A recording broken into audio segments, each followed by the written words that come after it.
Diablo 4 Campfire Chat. I am Adam Fletcher. I'm the community lead here for the Diablo franchise, and I'm joined by two people here. One of them, familiar face, one of them, a new face. Yeah. Feel free to introduce yourself, you guys. Hi, everyone. I'm Charles Dunn. I'm an associate game designer working on the live balance team. And hey, everybody, I'm Adam Jackson. I'm the lead class designer for Diablo 4. And as you guys know, like last week, we talked a lot about Season 2. We actually revealed kind of like all the details about Season 2.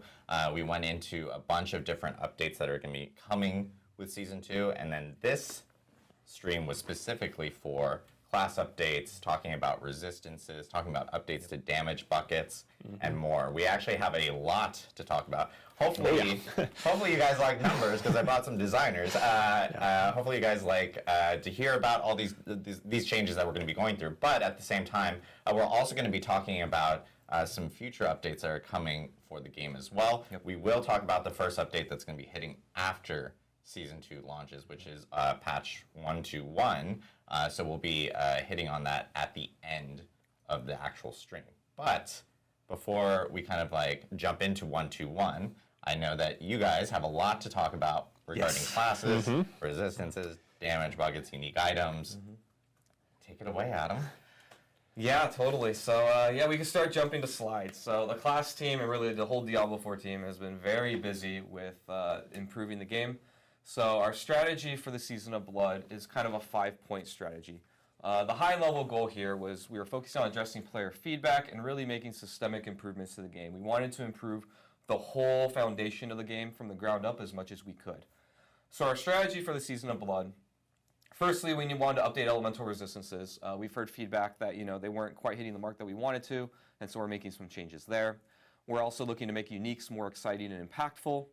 We're also going through every class systemically and looking at improvements to address commonly talked about issues that we've kind of heard from the community and from playing the game ourselves. We're also updating damage buckets and the underlying math of how the game works to make it a little more even and have better parity between builds and classes. And then the final one is really making all of these changes a bonus and making it feel like this is a large improvement to the game from the ground up. So I think we'll take it over with Charles first to talk about elemental resistances. Yeah, let's talk about resistances. So currently in the Season of the Malignant on live right now, resistances are calculated in a way called inverse multiplicative. So what this means is that if you have, say, 20% poison resistance, and then you grab another piece of gear that has 20% more, your character stat sheet will actually show that you have 36% poison resistance. And that's because there's a diminishing returns. On the more resistance you get, it will never quite get you up to 100%. It's always kind of like 20% of the, the remaining amount. So it doesn't quite get you up to 100%.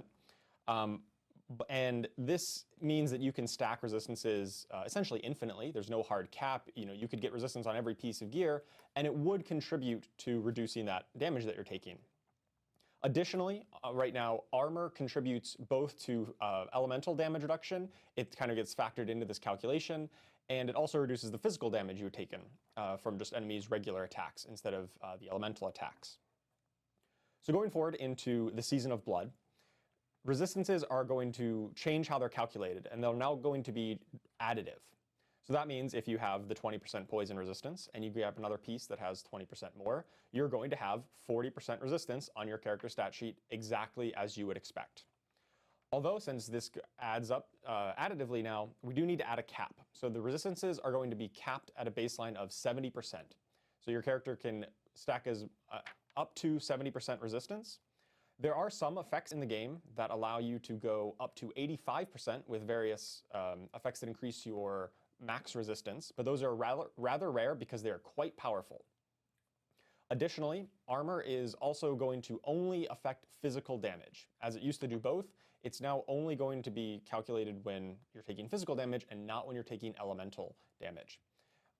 Additionally, to kind of make everyone have a baseline level of resistances, we're going to be updating rings so that they have all resistance at all times. Amulets already have all resistance, but rings used to have 2 separate elemental resistance. They could have, say, fire resistance plus cold resistance. Now they'll have all resistance along with one random one, such as fire resistance. And in order to really make sure that your character can survive a lot of these elemental damage that the monsters are going to be throwing out at you, you definitely want to be able to stack a lot of this resistance. But there's a lot of options to get it. You can get it through gear affixes, through Paragon points, skill tree nodes, as well as consumables and variety of other sources. So let's talk a little bit about the overall impact that you're going to see as a player.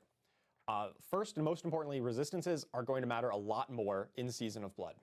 They're just going to be a very important part of building your character. You're definitely going to want to look to try to cap up at that 70% mark as you're getting into the late game and fighting the most dangerous monsters.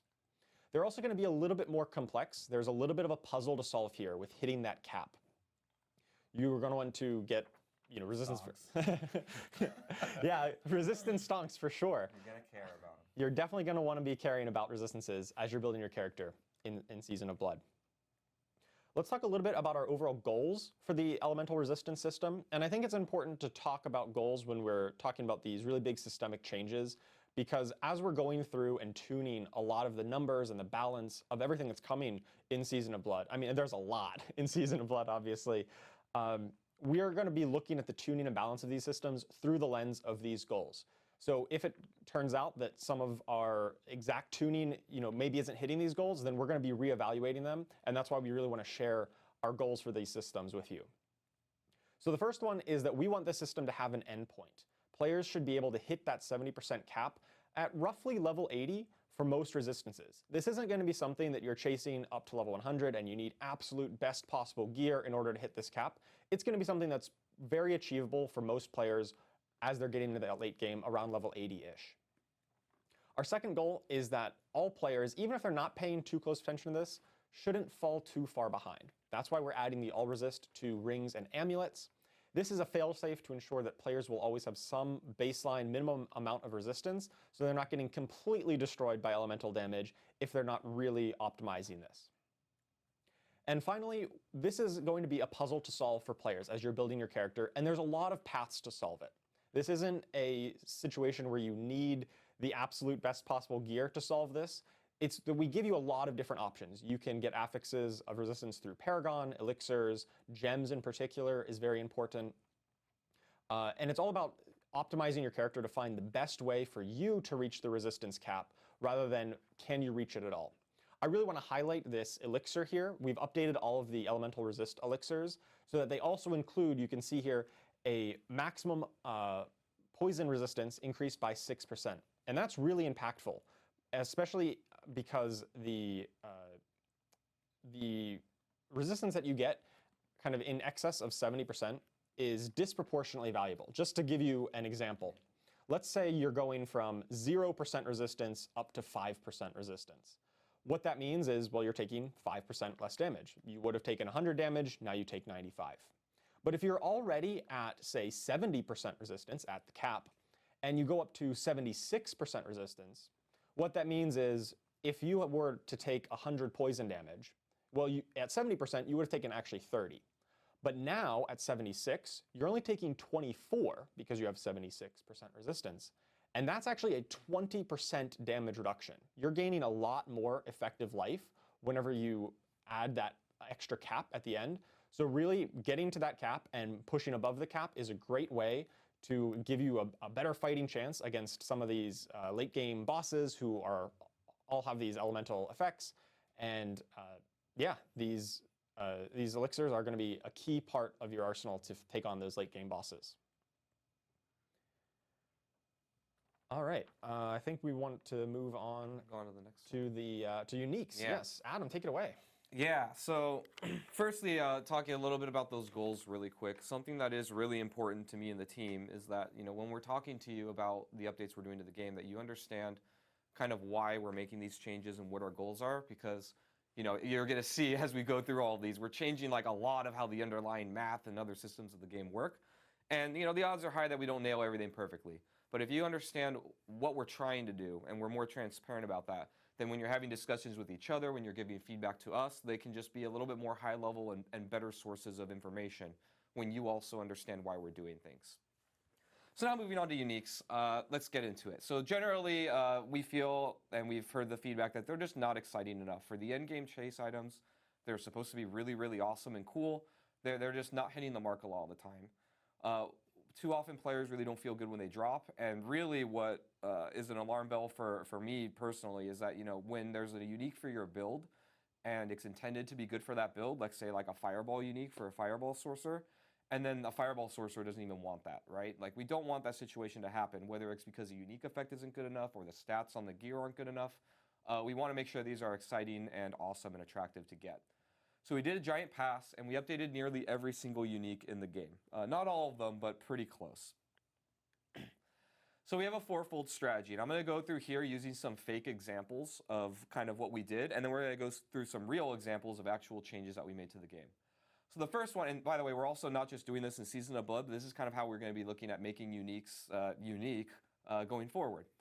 So the first one is adding new stats to them. So as an example here, increased tornado duration isn't really a stat that exists in the game that can be on gear, but it could potentially exist on a unique.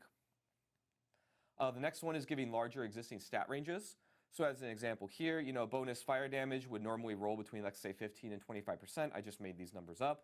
But on a unique, it could be between 30 and 45%, or some even higher number, right? Like we can mess with those ranges and make them more attractive. The next one is overriding slot rules. So the example here, weapons normally can't roll cooldown reduction, which is a really powerful stat on an item, but on a unique, it potentially could. And then the last one is updating unique effects. This is really like actually updating the special thing that the unique does that adds to your player power. So the example here, a unique could normally require hitting enemies from behind on Tuesdays, but now it'll just work when you hit enemies, right? We just make it easier and more consistent. I love damage on Tuesdays. It's my favorite affix. Me too. Tuesday's a good day. Yeah. All right, so now let's go through some actual changes. So the first one is Fists of Fate. This is our favorite random item where everything's just lucky hit and chance-based. One of the issues with this unique is that, because a lot of your stats on your gloves are damage related, and this one doesn't really give you that direct just damage power, we're taking one of the lucky hit effects and changing it to a new stat that doesn't exist anywhere else in the game. That's basically a chance to give you a damage buff for a certain amount of time. So now this will make up for some of that, not giving you your skill rank stats or other things, but now it gives you some damage. Next one, we've got the Grasp of Shadow. This is a rogue unique that's themed around summoning shadow clones to do damage. You can see on the left, that's the old version. The shadow clone damage range was between 14 to 21%, and now it can roll between 31 and 52%, so it's much higher. And next one, we've got Hellhammer. We've actually got a couple of things going on here. You can see here, first one is, again, increasing the stat ranges. The damage to burning enemies goes from 14 to, 28%. And now it's going to 42 to 70%. So a lot more damage to burning enemies. And then the next one is actually overriding the slot rule and adding a new stat that can't normally be on weapons, which is ranks to upheaval. And when we start going later in the presentation, you're going to learn that skill ranks are really, really powerful in the Season of Blood and going forward. So this is going to make this item much more attractive than it used to be. And then the last one, updating unique effects. This is another Barbarian unique, Ancient's Oath. So before, it was that Steel Grasp launched 2 additional chains, which it's still doing and is pretty neat. And before, it was that it slowed enemies that got hit. And we found really that adding a slowed enemies isn't really quite the powerful effect that we want. So instead of doing a slow, now it's going to give you a whole bunch of multiplicative bonus damage to anything that you grab. So again, just straight up a lot more powerful than it was before. All right, now we're also going to be adding some new legendaries and uniques to Season 2. So here we're going to go through some of the uniques specifically that we're adding that you can be chasing when you're going through Diablo 4. So this first one is called Flicker Step. This one is basically when you evade through enemies, you're going to reduce your ultimate cooldown by a pretty chunky amount. So you can see here, as the player is evading through enemies, their ultimate cooldown is getting a lot shorter. So you can, try and create an ultimate build where you're just focused on using your ultimate a bunch of times. The next one is Scoundrel's Leathers. This is our new rogue unique. This one says that when you have Inner Sight active and you have that unlimited energy, then on cast, when you cast a core skill, you have a chance to spawn a random trap. And this random trap can also be death trapped, so it's pretty cool. And last but not least, this is one of my favorite ones, is Dolmen Stone. This is for the Druid. And it says that when you cast Hurricane and then you cast Boulder while your Hurricane is active, your Boulder will actually spin around you and get caught in the Hurricane. And yes, you can actually have multiple boulders going on at once. It's pretty awesome.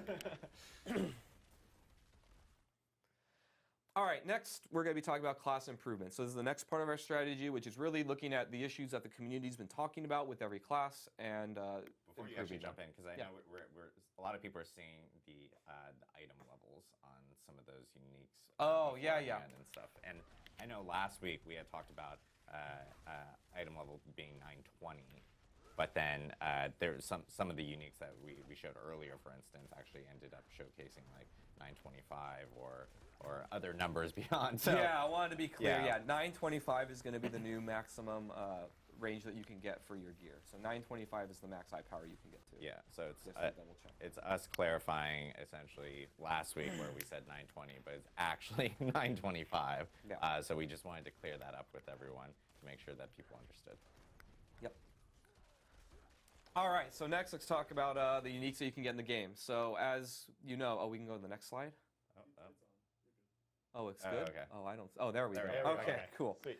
Yeah, so here we're just going to give you a preview here so you can now target farm uniques. And to be clear here, with these new bosses that we're adding in the Season of Blood, these are the uniques that the boss will be able to drop. Now, you can still get uniques from all content in the game. It's just a rare chance to get any of them, but you have a much higher chance to get these specific uniques off of these specific bosses. So here you can see a list. That was the first one. Next is Varshan here. So if you're chasing any of these, you know you want your Staff of Endless Rage or your Mad Wolf Scalia as a druid. This is who you're going to be target farming.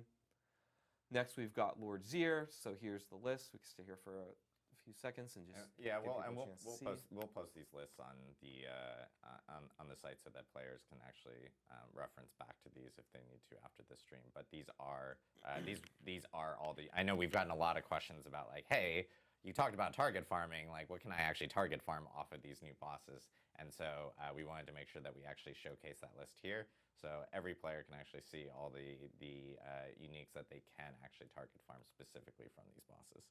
Yep, so this is the Beast in Ice. These are all the uniques you can get there. And then last one is Duriel. So here's all the uniques. And a lot of the uniques here, by the way, on Duriel are going to be new ones coming in for the season. So he's got a lot of pretty powerful ones. And then there, last but not least, are the Uber uniques that have a higher chance to drop from him. So this is his loot table. Get yourself a Shaco. Yeah, Uber uniques will definitely be more achievable in this season. They'll still be very rare, but if you're getting Duriel on farm and you're killing them a bunch, you're probably going to be able to see one of them throughout a season.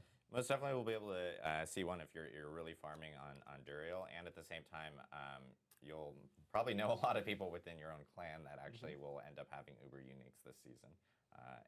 And again, these bosses are available in Season 2, but they're also available in the Eternal Realm on day 1 with October 17th. So. All right, so now let's get to the class improvements. So yeah, our strategy here was addressing issues with each class that the community is talking about. These changes are mostly unique to each class, and they're meant to target specific pain points that players have been having. What you'll be seeing here today, by the way, in this presentation are just some examples. It's not a list of all the changes. If we did that, we'd be here all day. But we will be coming out with patch notes and a blog explaining things pretty soon right after this stream. We're going to give you a preview kind of what you can expect. So the first one is a general change, and this is that fortify amounts, when you gain fortify, are going to be changed from being based on your base life to your maximum life. And what this means is that increasing your maximum life is going to make these effects stronger, and this is across the board. Yeah, I think this is a really important change for any kind of build that's trying to build really tanky. They want to build fortify, they want to build max life, and previously, whenever fortify was based on your base life, building more maximum life actually meant that it was harder to get your character fully fortified. Well, because you had more life to fortify through. And so with this change, you can see here in this example on the left, pretty much the same character, almost the exact same life total. Before, you would get about 368 fortify with this effect. And now the exact same effect, exact same character, now gets 677. So almost double amount. If you are building a lot of maximum life like this character is, you're just going to see a lot more fortify values, which means it's a lot easier for your character to get into that powerful fortified state.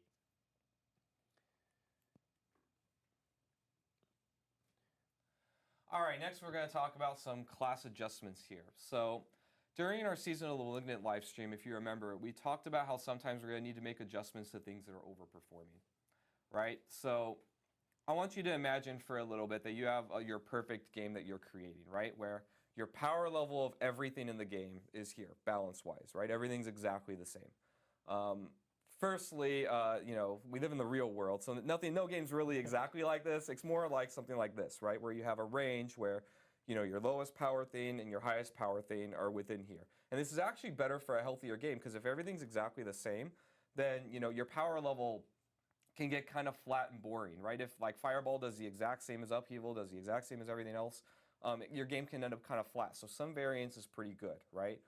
But then sometimes, when things get out of this range, that's kind of a sweet spot. If something is like way up here, then this can warp the design and warp what players are doing and warp even the perception in front of the game.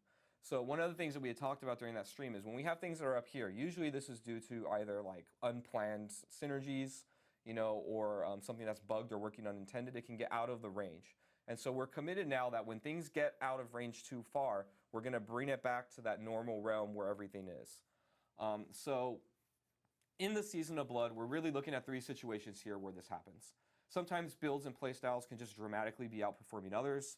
Another one is fixing unintended interactions that result in extreme outliers. These are usually like bugs or other things like that. And then designs, and this is kind of future-proofing, but we're looking at designs that have the potential for infinite power scaling. So that going forward, particularly when we're adding leaderboards into the game, we really want to make sure that the power levels of things isn't too out of whack, and particularly for too long of a time. So we're going to be more committed to looking at these things more often.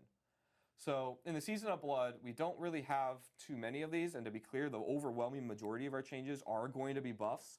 But these are some adjustments to get ahead of first to make sure that those power levels are kind of the same. We can go to the next slide here. So the first one is Necromancer. If you've played a Bone Spear Necro, you probably saw this coming a little bit. But Ossified Essence, your key passive, we're reducing your damage bonus from 1 to 0.5%.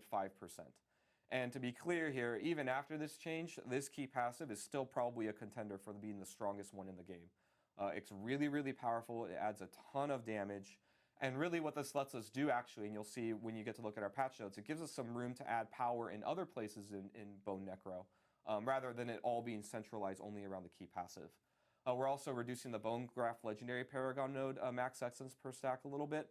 You're still going to be able to get a ton of maximum essence in the game, but we're just bringing these down a little bit. And then the next 2, these are going to be kind of themed. We've got the Barbarian, the Supreme Wrath of the Berserker. This is the one where while your Wrath of the Berserker is active, when you spend Fury, you get a damage bonus on Berserking multiplicatively, and this could scale infinitely, and now we're just adding a cap to it. And then the next one, similarly for the Druid, the aspect of the Rampaging Werebeast, the crit strike damage bonus is now going to be capped at 200%. And again, these numbers are still really high at 100 and 200% multiplicative bonus damage. We're not really looking to just nerf these things to the ground or anything. We're just making sure that there's a cap on the maximum amount you can get, so that in the future when players, it lets us add things like increasing the duration of these or making an infinite duration or doing other things like that that we wouldn't be able to do if these were just uncapped forever. All right, so now let's get to specific classes and kind of the cool things that are coming. So first thing that we've heard from Barbarian players is that their Paragon boards are just kind of weak, right? They're not particularly impactful or exciting. We're going to look here at one example, and we've changed quite a few of these. This is the Decimator Paragon node. Beforehand, we kind of turned into a meme. It gave you a low chance to apply vulnerable to enemies when using a specific weapon, two-handed slashing weapons. And now you can see in the Season of Blood, instead, it's still going to be themed a little bit around vulnerable. But now when you make enemies vulnerable, you just get a % damage bonus. And then when you overpower vulnerable enemies, you double that and you get a 20% multiplicative damage bonus. So it's much more powerful than it was before and is on par with other similar effects. Next one now is Berserking. Berserking Barbarians are going to be eating pretty happy this patch. The damage bonus used to be additive. So, when you went to the Berserking state and you got that, damage bonus, it was only additive with your other damage bonuses, and now it's going to be multiplicative. So just being in Berserking in general is going to be much more lucrative for you. And next, the of Ancestral Force Legendary, everyone's favorite game mechanic in the game. Before it was that, when you use Hammer of the Ancients, it nuked out some damage and in a little explosion, and then that damage kind of had a separate value. And so sometimes you'd be motivated to, turn around and attack and not hit the enemy directly because you want to hit him with the explosion and not your normal hit. Now it's just going to cause the quake to happen, but it just increases the damage of the base skill, and then the quake and the base skill just do one source of damage. So now you're not motivated anymore to do any strange behavior. Next one, let's talk about the sorcerer. So Incinerate is getting a pretty big buff here. The ramp up time, so for those of you who don't play, or play Incinerate builds, before it used to be that ramped up over 4 seconds. So you would, channel your Incinerate on an enemy, and the damage would go up and go up and go up over 4 seconds. And now we're cutting that in half to 2 seconds. The total damage that you're going to get is still the same. We're just making it much easier for you to get that maximum amount, and now you can reposition a lot more often. And next one, Enhanced Frozen Orb. We buffed this so that now it grants additional explosion damage against elites. This includes bosses as well. So normally, Frozen Orb damage is kind of a big AoE damage, so a single target isn't that great. So in boss scenarios, it's not really as good. And now we've added a tuning knob here, so now we can make this much better or more comparable to other builds when it comes to big single target enemies. And then last but not least, we've got some feedback that the Winter and Electrocute Paragon glyphs didn't really have a place where they could be used on the Paragon board. So we've adjusted either the glyphs or the board itself, so now these can be slotted and actually give you a good bonus effect like the other glyphs do. All right, let's talk about Rogue a little bit. Now, so unlike maybe the Barb and the Sork that we just talked about, we felt that Rogue was honestly in a pretty good place. We didn't have as many pressing issues. There weren't as many things that we really needed to address on Rogue. There were still some things that we saw, but not quite as many as other classes. The one area that we saw was with basic skills. Pretty much every Rogue build was running Puncture. Now, Puncture is a great skill. It does a whole lot of really cool things, but basically the other 4 basic skills were just not seeing really any use at all. And there was a variety of reasons there, and so we have taken a look at the 4 of those to update them, mainly looking at their lucky hit chance for Blade Shift and Forceful Arrow, bringing those up to the 50% chance to kind of keep them on par with the other basics.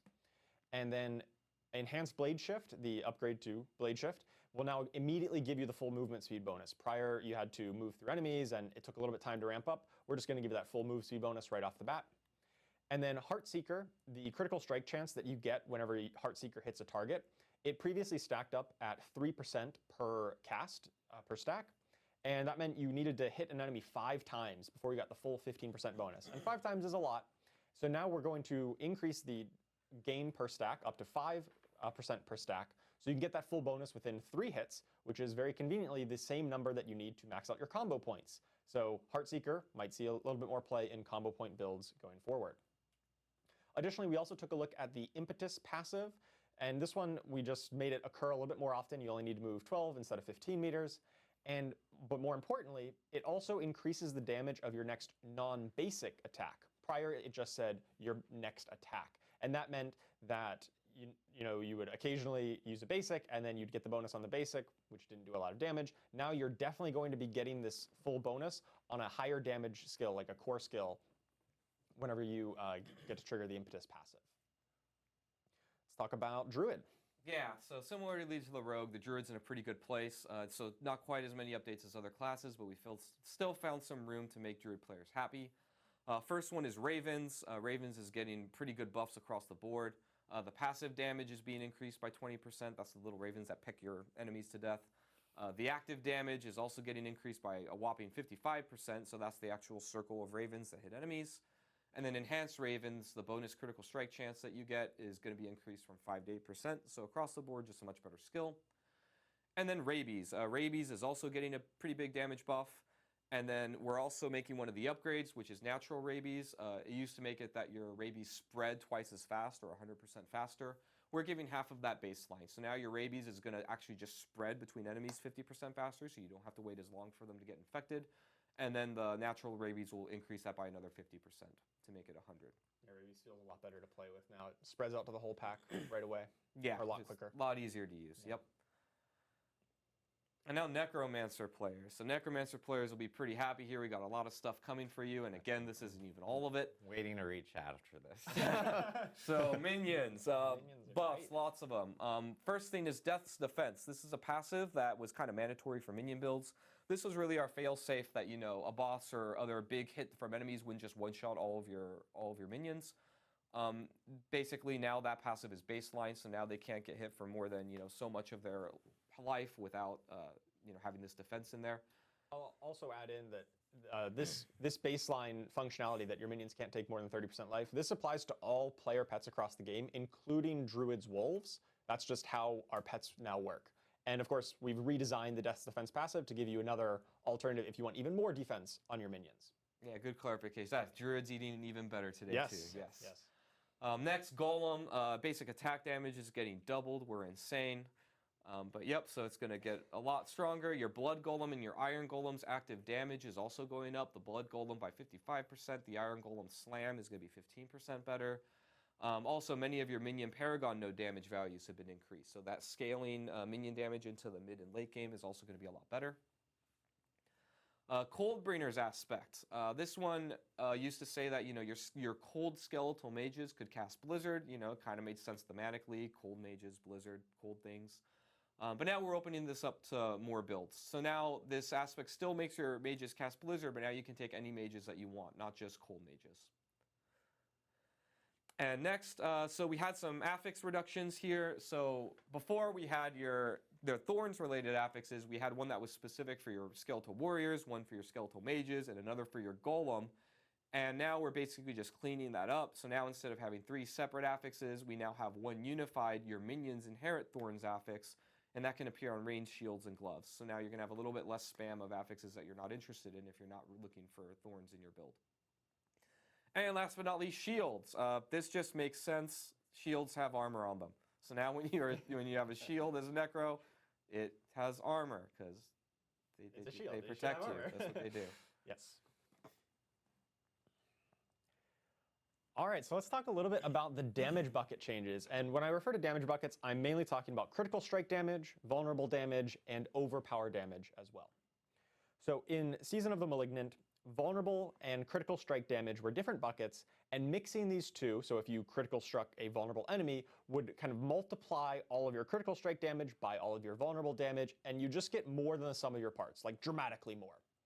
And this meant that the optimal way for basically every single build in the game to play was to stack critical strike damage, was to stack vulnerable damage, and then just make enemies vulnerable, and then crit them. That's how you did most damage in Season of Malignant, no matter what your build, no matter what your class. And so that meant that, say, if an item dropped that had plus crit chance, plus crit damage, and plus vulnerable damage, that was best in slot for literally everyone. And that was unhealthy. It was leading to a lot of stagnation, a lot of builds that could not fully utilize critical strike or vulnerable, say builds like dot builds, because dots can't crit. They couldn't really capitalize on this in the same way, and they got left behind builds that could. So on the next slide, I think. Yeah, so moving forward into the Season of Blood, critical strike damage, vulnerable, and overpower as well are going to be different buckets, but mixing them will only give multiplicative damage bonuses capped at a certain amount. So if an enemy is vulnerable, you're going to deal 20% more damage to them. And it doesn't matter how much additional plus vulnerable damage you get, it's not going to increase the 20% multiplicative amount. Same with critical strike, it'll give you 50% multiplicative damage. And then overpower as well. If you overpower an enemy, similar to crit, it'll give you up to 50% bonus damage based on your health total.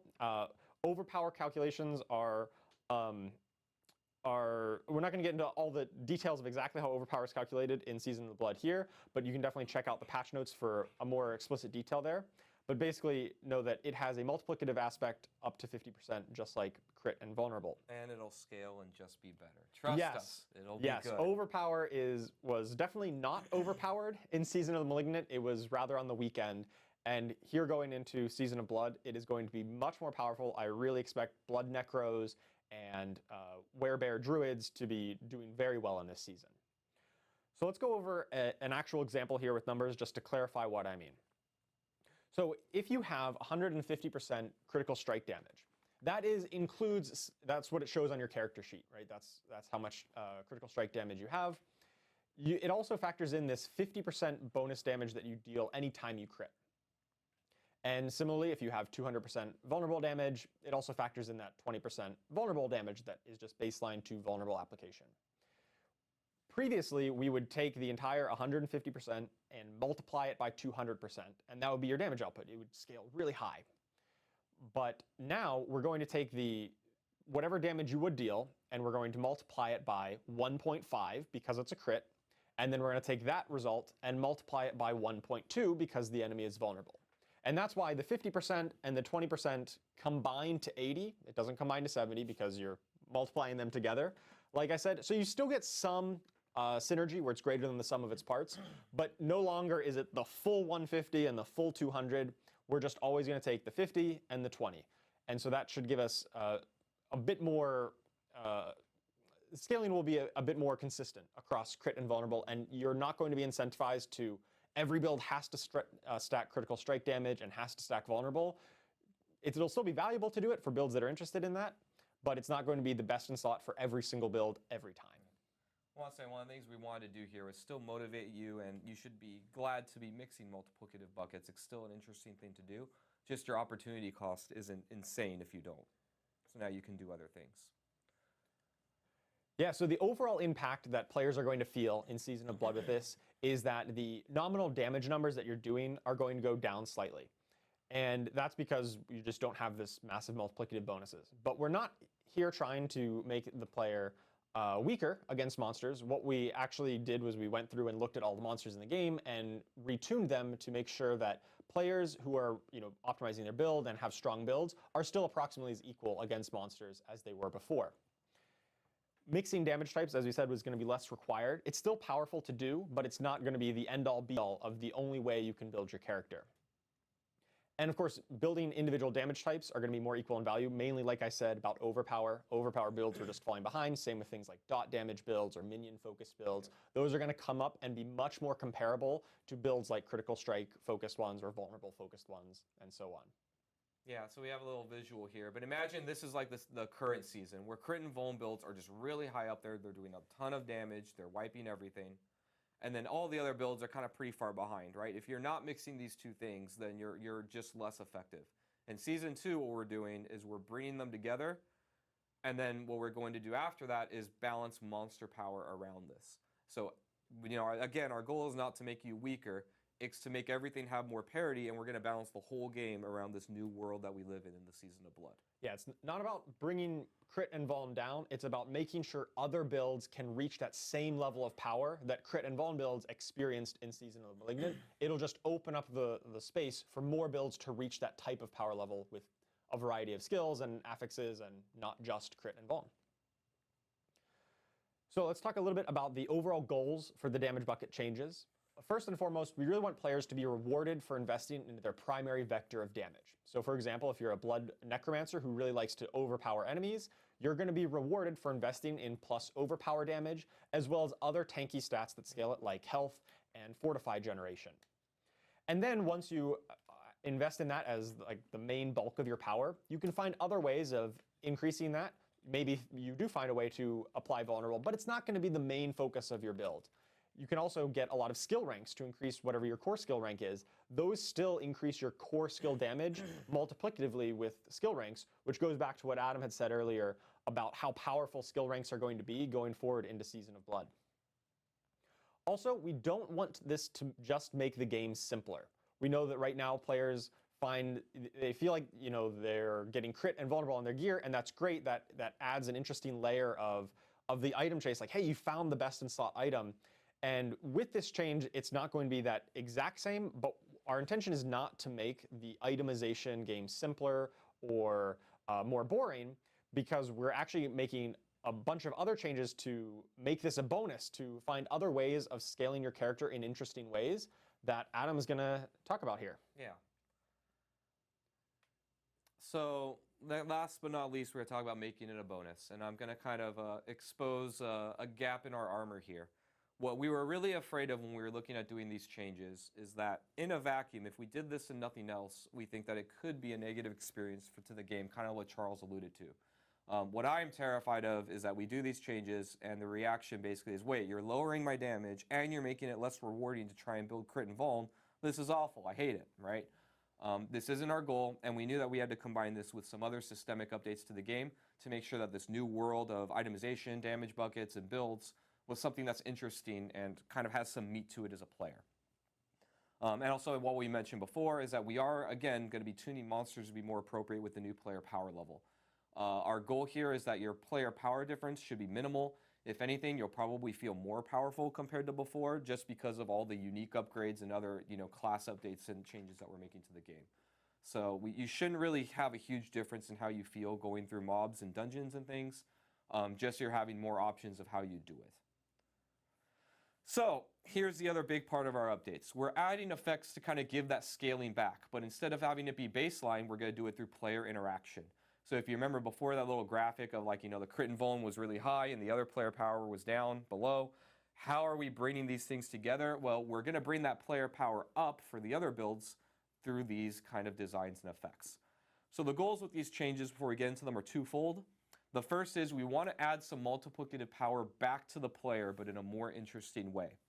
Because as we mentioned before, we are removing multiplicative power by capping it with crit and vuln. So we want it now, like the upside of that is that we can actually give it back, but we can do it now in choices that you make as a player rather than it just being an underhood thing about how the game works. And then we also want to try and make the itemization experience better, particularly in the latter portions of the game. We want the stats you chase on your items to kind of be more tailored to your build and be a little bit more interesting. This isn't the end-all be-all of our plans for itemization, but this is just one way that we think we can try and make your stats and your gear and how they mix with your build a little bit more interesting. So now let's go through an example. So this is these kinds of effects are what we added kind of all over the place on all the classes of ways to give you multiplicative power. So on the left here is the old elemental summoner Paragon legendary node on the sorcerer. And before it basically said, we want you to put all the conjuration skills on your bar. And when you do, they have reduced cooldown and mana cost per skill you have. This is your Hydra, your Ice Blades, and your Lightning Spear, right? We have one for each element. Now you're still going to get that. You can see on the right, this is the Season of Bloods design. So they still get reduced cooldown and mana cost, but now we've given you a goal to chase and a way to multiplicatively scale their damage. So the way it works here is that those conjuration skills are all going to deal multiplicative more damage based on the total amount of your bonus damage stat with fire, lightning, and cold. So here you can see, and I think these numbers actually match to what the current bonus is. So what we want you to do here is you go to your character sheet and you're like, okay, I want to get bonus damage to fire, lightning, and cold. These, are like your plus fire damage on your gear or whatever, right? Normally these stats aren't very attractive, but now they're going to be a lot more attractive because they will multiplicatively, these additive stats will now turn into multiplicative stats if you take this node and you go for this specific build.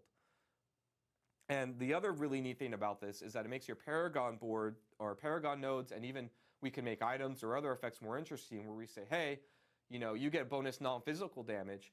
That will actually triple dip with this Paragon node legendary power because it will increase your damage with fire, lightning, and cold, and so it actually will triple the amount that this one node would give you in value for this one legendary power. And we've added these effects kind of all over the place. You're going to see a lot more scaling. You're going to care about different stats that you didn't care about before because now they can be multiplicative depending on what you get. Here's another one. This is one for the Rogue. This is a redesign that we're doing for No Witnesses. So what this does is this one makes you care about your damage with ultimate stat. So this was a stat that could appear on your gear. It usually wasn't very good. No one really tried to chase it.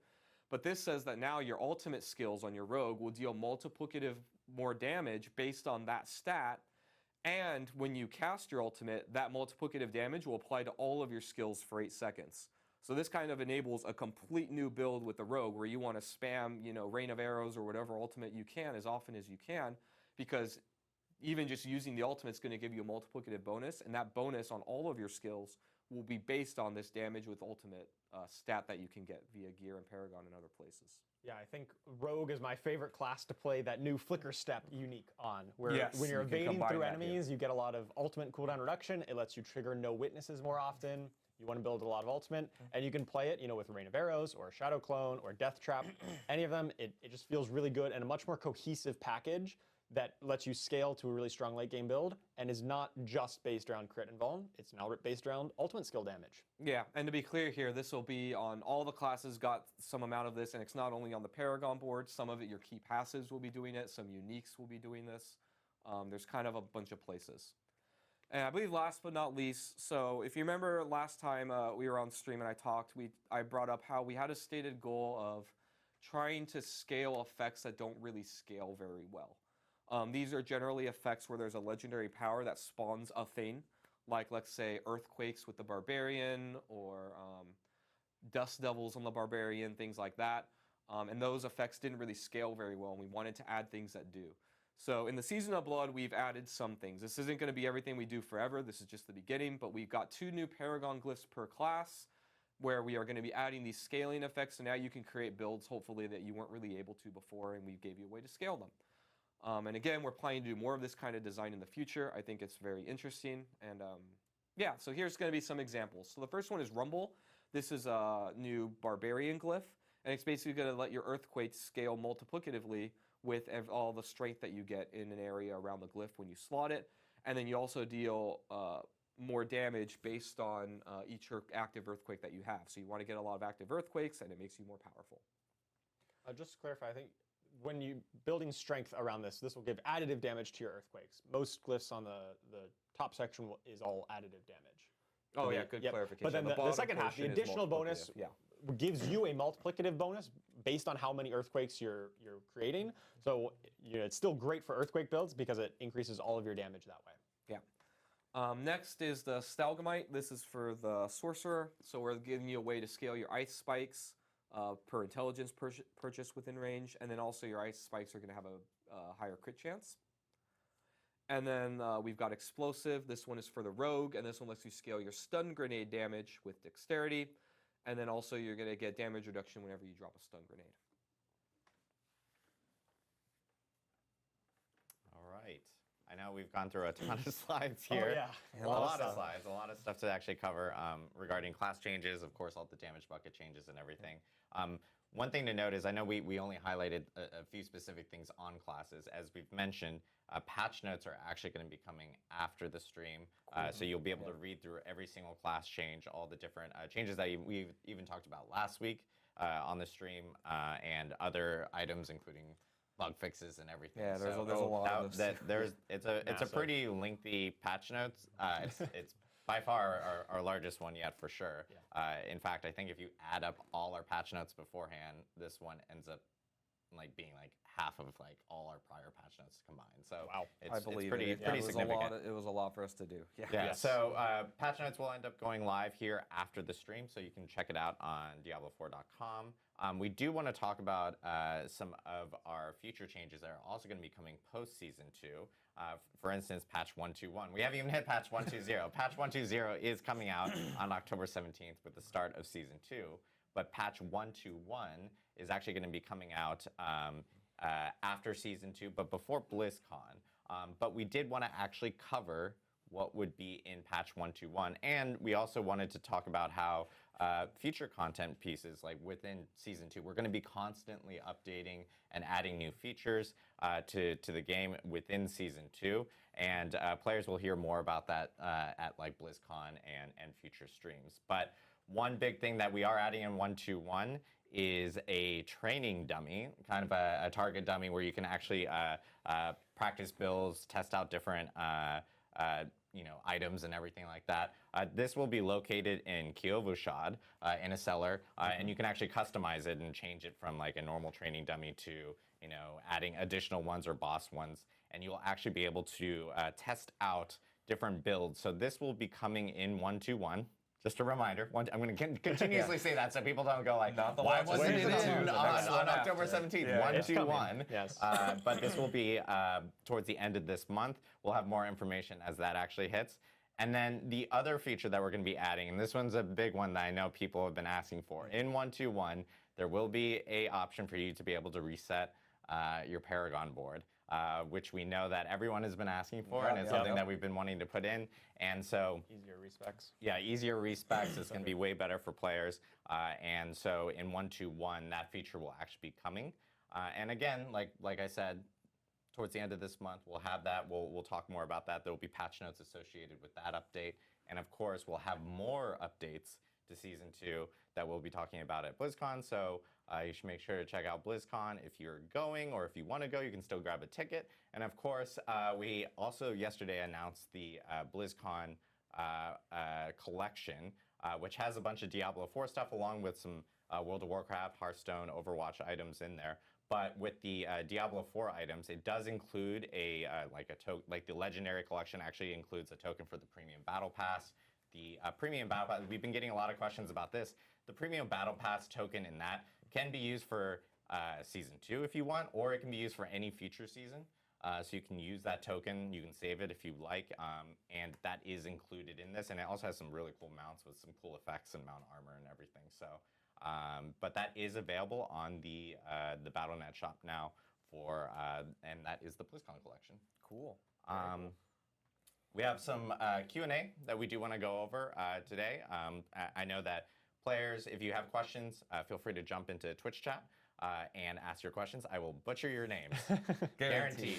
It's a promise I do every stream. That's why they bring me here. But we'll be answering questions on Twitch chat. But the first question I know that we heard a lot about is what are your plans for like underperforming skills? Because it's been something that we've heard a little bit about it today, but I think it's something that we've been hearing for the last couple months of like, hey, some of these builds just don't feel viable. It feels like I'm going under one build. Like, what are you guys planning on doing that? Totally. Well, first we plan to redo all the underlying math of the game and change how all the builds work and change all the so skills specifically.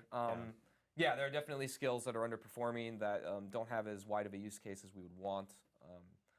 I would say we're going to try and look at them at an individual basis on a skill by skill. There are definitely ones that we've identified as a team that we're already going to start taking a look at. We learn a lot when we launch the game to millions of people, right? Of course, we have ideas that sometimes pan out, sometimes they don't. And when they don't, we have to kind of reevaluate. Well, what was the purpose of it? Can we still keep the heart and the spirit of the skill? Without changing it completely, or sometimes we do need to change it and make it like fit an actual use case that's unique that doesn't fit any other skill. So it kind of depends what our answer is on a skill by skill basis, but it is definitely a goal of ours that we don't want a skill to just languish forever and just not really have a use case or be useful. To clarify though, I do think it's okay that a skill is a little more niche and maybe isn't like, we're not saying every skill needs to be used equally by every player. No. I don't think that's a reasonable expectation. I don't know if it's very healthy, right? I think there's something attractive about feeling smart that you're able to find this niche use case or you're playing in a unique way that not many other people do. But if a skill isn't fulfilling even any purpose or the purpose it was intended for, then I think that's grounds to reevaluate and try and find something that works better for it. Yeah, definitely. And there's a few different ways that a skill can kind of fall short. Right? It's not just always a matter of numbers, right? It's not just, just crank up the damage on it. If the damage is crazy, of course it'll be usable. But that's not the right answer all the time. Sometimes, we talked about puncture earlier today on the Rogue.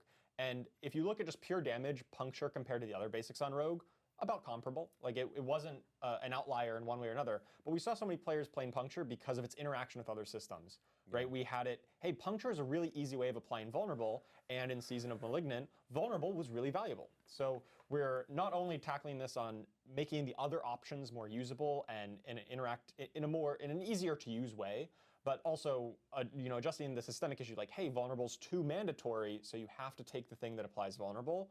And now that that's less of a hard requirement, we're hoping that brings these other basics to the fore. And we're going to take a similar approach when we look at other underperforming skills as well. Yeah, I think that's actually a really good point, is that, we talked a lot about base systems of the game in the Season of Blood. And a reason why we're really looking at all these base systems and changing them pretty significantly is that we want a stronger foundation so that we can identify these outlying skills or effects. And now we can fix them in a way that's more healthy for the overall game. Because when the overall systems are healthy, then we can go back and look at the outliers and fix them in a good way. Like we could have fixed puncture by just taking away the vulnerable application, right? But really the problem's vulnerable, not puncture necessarily. Yeah. So. All right, we have a question here from Zigzag. Are channeling skills still not allowed to overpower after this patch, considering the scaling changes?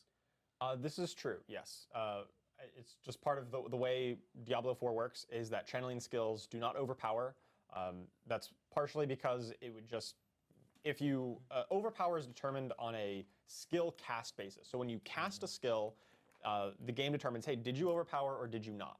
And if you overpower with a channel skill, then channel skills can in theory go on forever. And that would just be a situation we don't want to live in, where you're just fishing for procs basically of overpower, and then as soon as you get it, you let it go forever. That's not really the kind of gameplay we want to encourage in Diablo 4. And so it's true that yes, channeled skills do not overpower, but we're still looking, when we're looking to balance channeled skills, such as Incinerate, we know that going in. Yeah, they should be balanced and tuned around the fact that they can't overpower. And actually, to allude to that, because that's a good segue, if you remember back, I talked about the Barbarian and the Druid, how we're capping that unlimited cap of power that you can get. That's kind of also why overpower doesn't work on channeled skills, is that if we made it work, we would have to tune and balance all of overpower around the potential infinite duration that a channeled skill has. And that means that now overpower only gets used for channeled skills, because that's the only place that it's going to be good, and then everything else doesn't feel as good because of it. That's why we're adding these caps and things to some places, is that it's not really because we don't like people to get a lot of power, it's that everything else must become weak for one thing to be even reasonable, let alone strong, if we allow infinite scaling of things. And that makes, while that one thing might be really cool, it makes the overall game much less fun or interesting.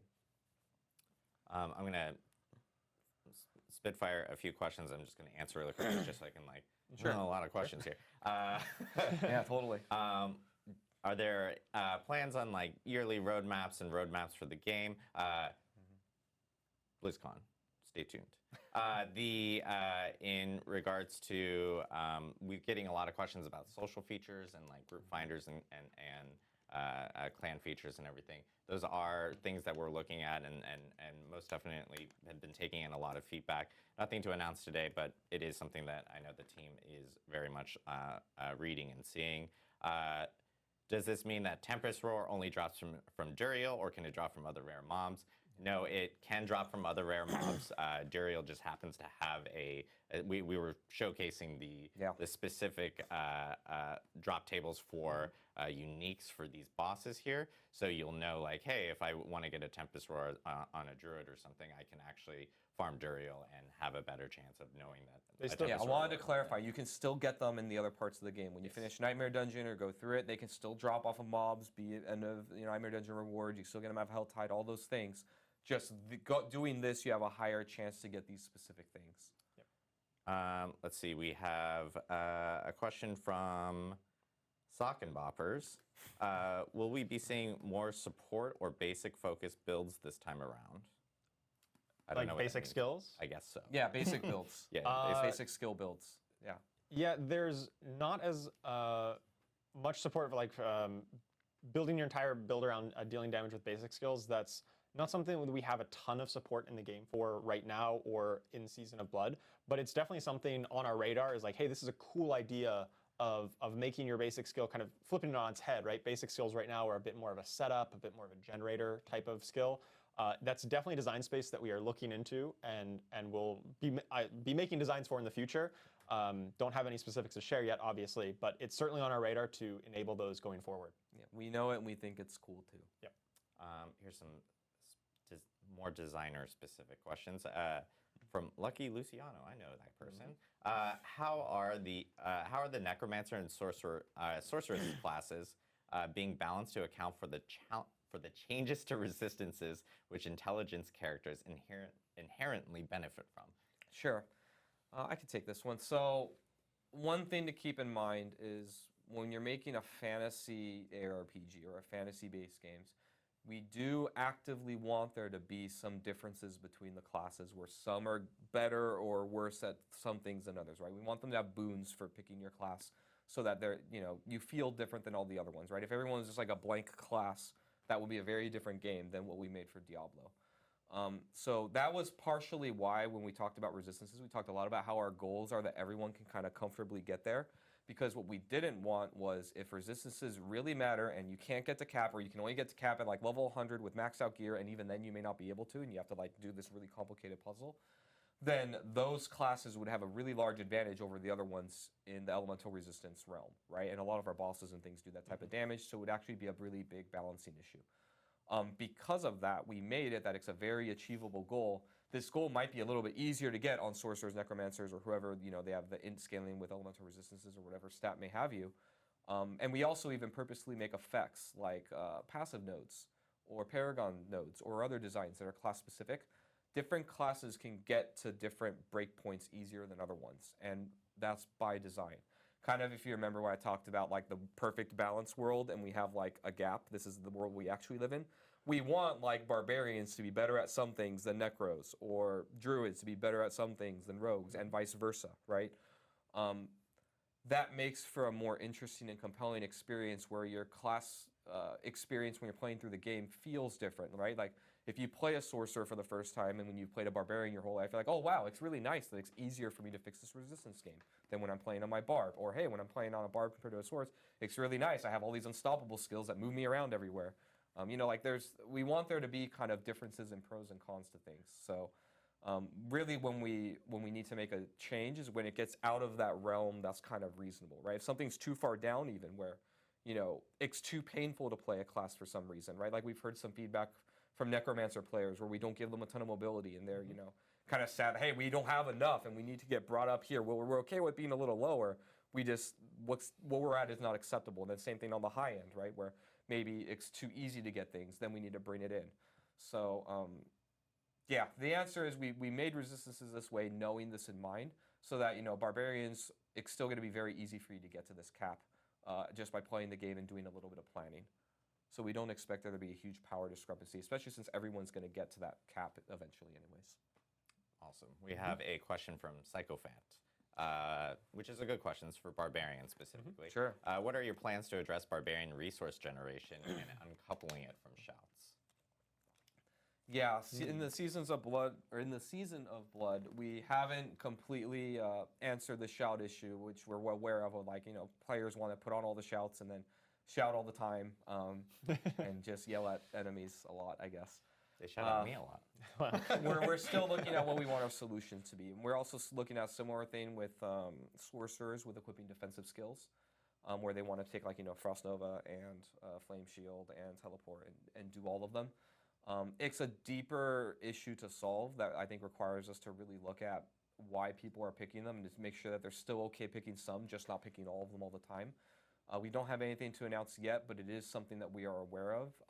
But it's a little bit more complicated, I think. One of the things, I'll just be transparent about how, at least for shouts, we're thinking is one of the issues that made it hard was that we designed a lot of our passives and our legendary effects and other things that said, when you shout, gain X. And so right away, that becomes triple more powerful when you put on 3 shouts instead of 1.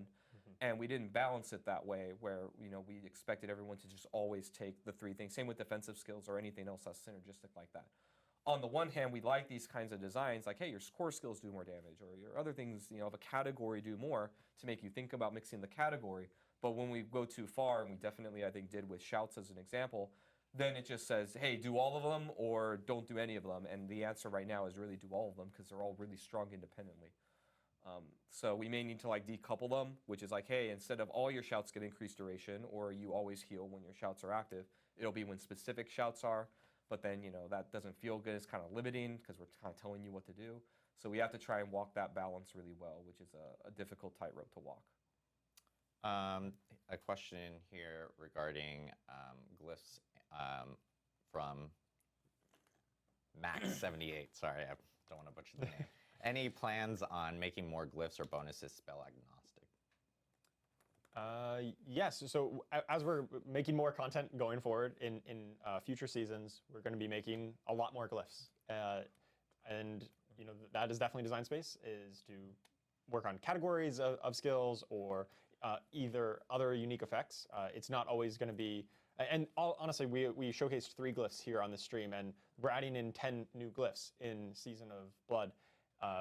And they're not all that exact same design. Yeah. So yes, the design space for making new glyphs is definitely very open, and it's something we're going to be exploring going forward. Awesome. This is actually a good question because we talked about CC last week, which is this is from Masticaz. So what's the reduction for CC? I know you said against the player. but with an overall reduction, does that reduce the sorcerer's ability to CC enemies specifically, and then the amount applied to enemies? And no, we didn't do any changes or significant changes to outgoing CC. This is only incoming CC to the player, not CC of you to the monster. That's actually a really good question, because I know when you hear like, oh, reduction of CC, it's like, oh, now I'm going to CC enemies way less. That's a good like, point. No, we just on the player itself, because we have heard a lot of feedback from players about, sometimes you just get, especially in higher level dungeons, you just get completely stuck. And all the CC changes are actually noted in the patch notes, so you'll be able to read more about that. Question from Darth Microtransaction, DM. Know who DM is? He's a Diablo partner that we have. How many total new legendaries and new unique items are coming in Season 2? Any new Uber uniques? Yes, there are all three of those that are being added. And new legendaries, new uniques, not new Uber. Not Uber Not uniques. Uber. Yes, sorry. That is all in the patch notes. So you'll read them in the patch notes. Yeah, you'll get to see them very soon. I don't have the exact number off my head. I think know it's a pretty 18 good amount.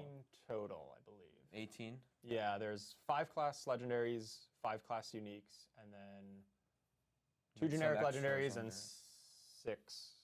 Instead of us just random, I don't want to give you a wrong number. You'll see it really soon. There's a good number. Check the patch notes. Yes. All right, we're going to take one more question here. This is from Croppier. With the changes to damage buckets, it'll be much harder to just stack very high damage to overcome some of the hardest content like Uber Lilith. Do you plan to make adjustments to bosses to account for lower damage ceilings? Oh, how far do I want to go into this answer? We've had a lot of conversations about this. All right. So, yes, we did look at monster power and boss power, and specifically Uber Lilith as well. So why don't we talk about Uber Lilith tuning, because we did actually tune her a little bit specially in the Season of Blood and going forward. So our idea with tuning Uber Lilith and this aspirational, very difficult content, right? Kind of a little history lesson, right? When the game came out, Uber Lilith obviously was very, very hard. Right, like I say, her power level's up here, right? Everything else, like comparably, is somewhere around here. She's ridiculously crazy hard.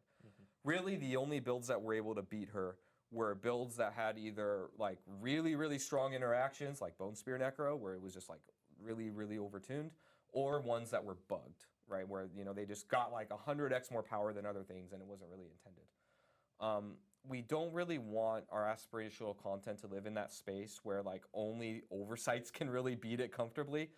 Our goal for it was always that most builds would be able to beat it, and it was kind of an achievable goal, but it was hard. And obviously having that balance in a multiplicative scaling game is really hard, it turns out. In Season of Blood, one thing that is really nice and is an advantage to all of these overhauls that we're doing to our math and the power level of the classes is that before, like we talked about, the difference of multiplicative power of the crit Vuln and everyone else was crit Vuln was way up here and could compete with her. Everything else couldn't really. So you kind of were forced into these builds to have a fair chance at the fight, which isn't really the world that we want to live in. Now that we've kind of, stabilized the ground of all the builds, they can't, in theory, I'm hoping, can't get as crazy of a difference in power level between each other. That means that now we can more finely tune things like Uber Lilith, like any other endgame content that we make, that they can be more stable as far as who can beat them. So we took a look at Uber Lilith, and you'll see that we've tested her internally with builds that aren't those ones that we know are crazy, and tuned her to a degree where we believe these average builds will be able to defeat her. Obviously, there will be variance. Like I said, the top ones and the bottom ones will be some, but it'll be much more in line with one another. So we did take a look at that specifically, and we do believe that just the foundation of the game as a whole will mean that more players and more builds will be able to do more content. Yeah, it goes back to what I was saying in the damage bucket discussion, was that our intention is not to just bring everyone down. It's to open up the room for more builds to reach that same level of power. Let more builds take on Uber Lilith and not just have to rely on either crit vulnerable interaction or rely on bugged interactions. You don't have to. At the end of the day, what this will likely mean also is that if you are a crazy strong build, or if you find something that's crazy strong, she'll probably be easier compared to live.